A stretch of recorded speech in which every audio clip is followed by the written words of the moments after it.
Agradeço o convite da Associação Médica e parabenizo pelos 75 anos também. Ana, sua palestra foi excelente, acho que contextualizou para a gente a importância do Outubro Rosa. Nós vivemos um país onde o rastreamento é um rastreamento oportunístico, nós não temos rastreamento organizado, ninguém chama a paciente na casa dela para fazer mamografia.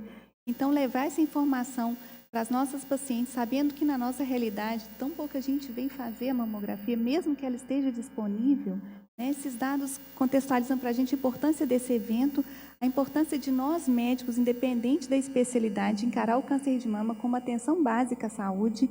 E só para exemplificar, eu recebi da minha turma de faculdade, formei aqui na UFMG, uma pergunta essa semana: qual médico pode pedir a mamografia? É só o ginecologista?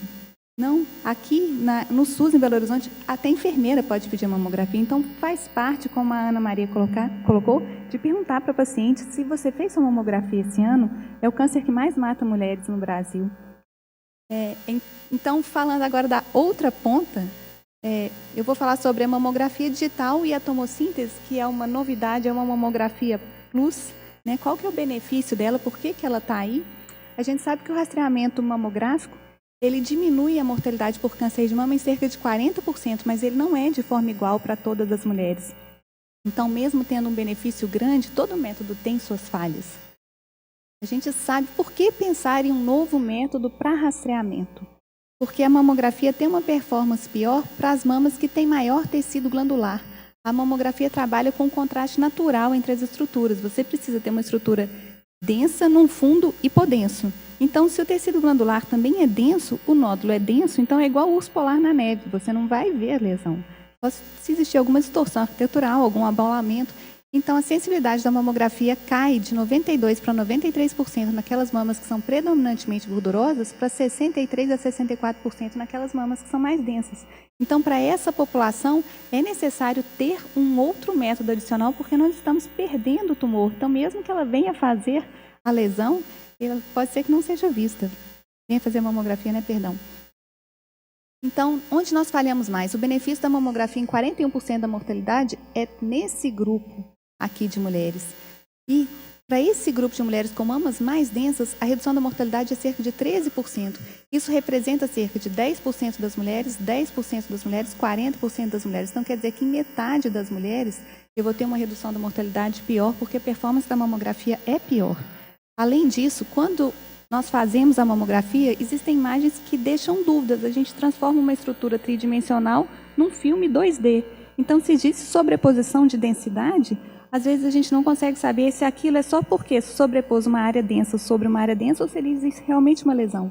Então, é um achado que é um achado raro, 3% dos exames que existe esse achado que realmente deixa dúvida, mas em metade dos casos você olha na outra incidência e fala, não, aqui não tem nada, isso é só uma sobreposição de imagem. Mas em metade dos casos precisa de fazer mais coisas, compressão localizada, ultrassom, ressonância magnética, avaliação clínica com uma taxa de malignidade muito baixa. Então, isso representa gasto no sistema de rastreamento também. E é um gasto considerável. Isso é muito variável de acordo com a experiência do serviço de imagem. Isso é 3% no serviço da Califórnia com o Sickles, que é o cara que escreveu o BIRADS. Para a gente, na realidade nossa, é muito mais do que 3%. Então, é isso que acontece. Faz a mamografia na incidência crânio-caudal. Parece que tem uma área mais densa aqui nessa região. Na incidência médio-lateral oblíqua, a mama é cheia de tecido glandular. Eu não consigo saber se isso está aqui, ou se isso realmente não existe. Então, vamos fazer uma compressão naquela região para ver se desaparece. Permanece a dúvida, parece que tem alguma coisinha aqui. Então façam uma ultrassonografia para ver se aquilo ali tem correspondência. Porque a gente vê um pequeno cisto, mas não é o mesmo formato dessa alteração, pode não ser a mesma coisa. Então vamos fazer uma ressonância magnética negativa. Olha quantos passos para chegar até a interpretação que aquele achado ali provavelmente não é nada. Mas qual que é o pitfall? O pitfall é o carcinoma lobular de baixo grau, que às vezes não realça na ressonância magnética. Então, o fato da ressonância ser negativa também não te garante que isso aqui não é um tumor infiltrativo de baixo grau. Na verdade, nós estamos lidando com uma imagem duvidosa que, se você conseguisse tirar a sobreposição de imagem, você teria certeza que aquilo ali, na verdade, não é nada. Então, pensando nisso, pode rodar o filminho? E pensando nos princípios da tomografia, foi feita... Reginaldo, roda o filminho para mim, por favor. O filminho, por favor. O filme, por favor. Roda o filme para mim, por favor.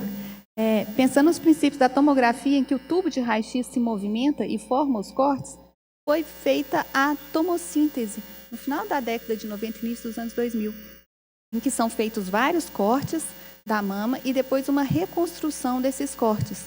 E você reconstrói esses cortes em fatias de espessura de 0,5 a 1 milímetro. E quando você vai fazer o laudo, você rola no mouse e vai passando os cortes, como a gente faz para a tomografia. Aí você consegue perceber onde existe áreas com maior densidade e a distorção arquitetural, quando você tira a sobreposição de imagem dos outros cortes.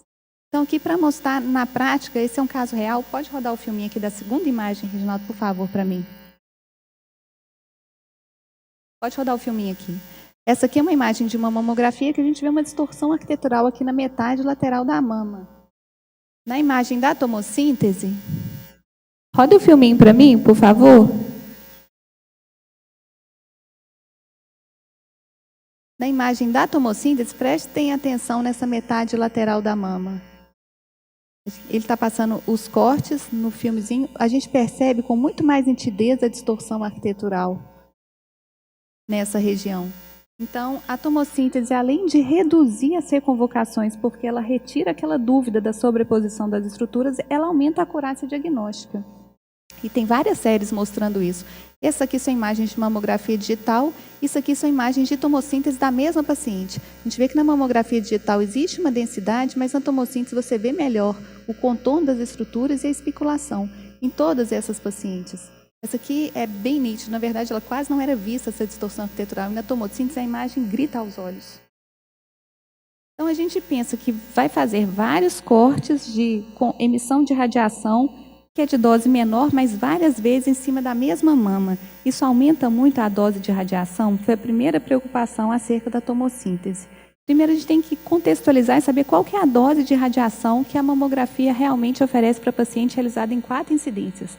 Então, uma mamografia, a dose de radiação, a unidade medida é milisievert, é 0,4 milisievert.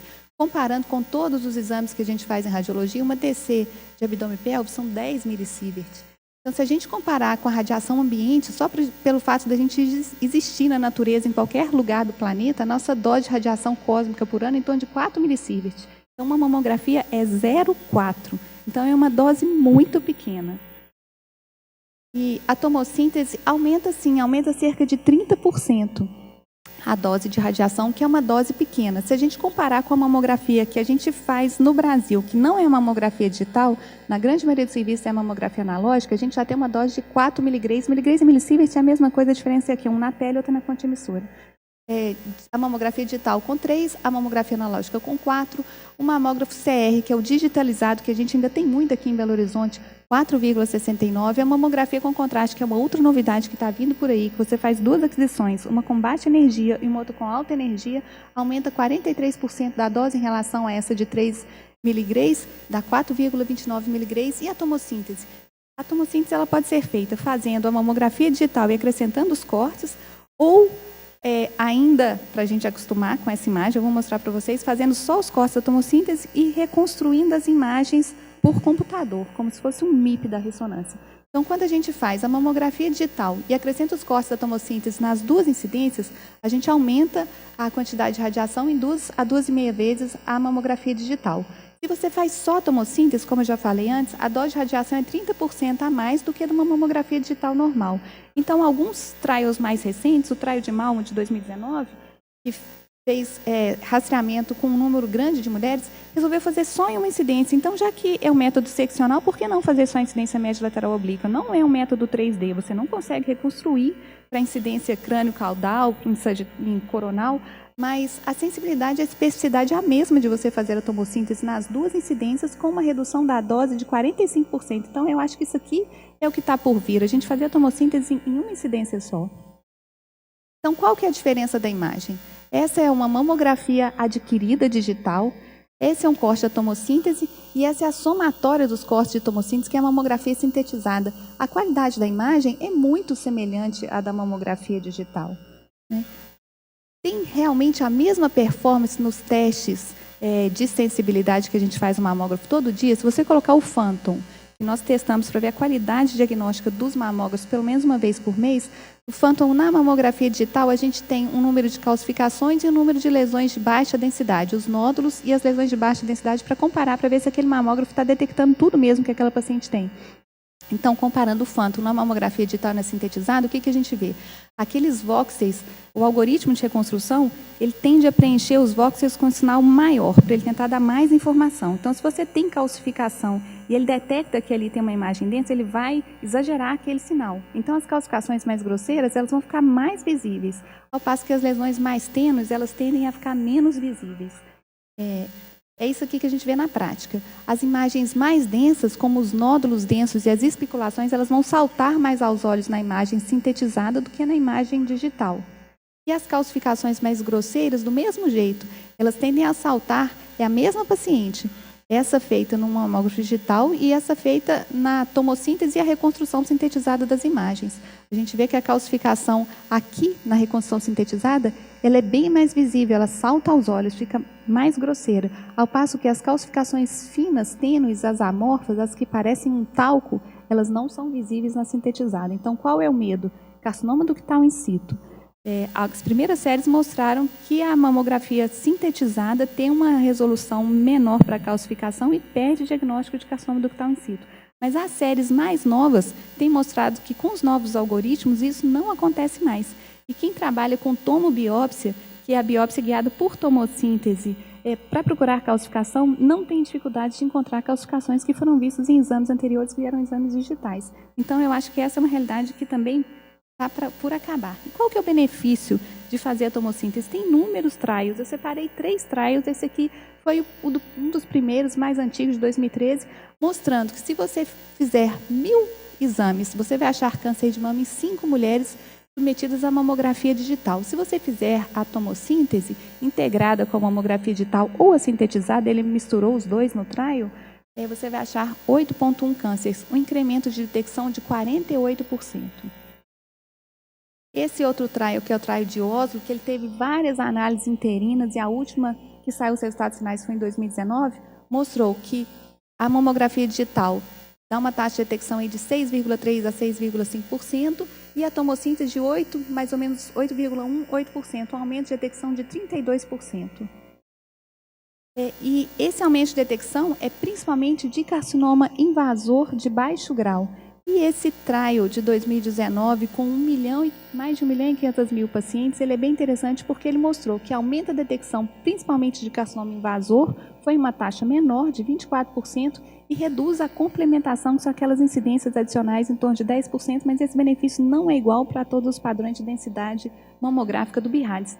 Para as mamas que têm gordura e glândula, como eu mostrei, que são mais heterogêneas, onde você tem o contraste natural mais evidente, o benefício é maior.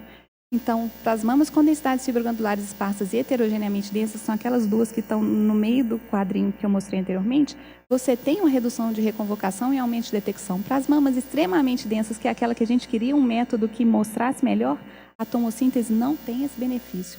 Então, ele acontece principalmente para esses 2 padrões de mama. Para a mama com densidades fibroglandulares esparsas, reduz a reconvocação em 13%, e para a mama com heterogeneamente fibroglandular, em 9%.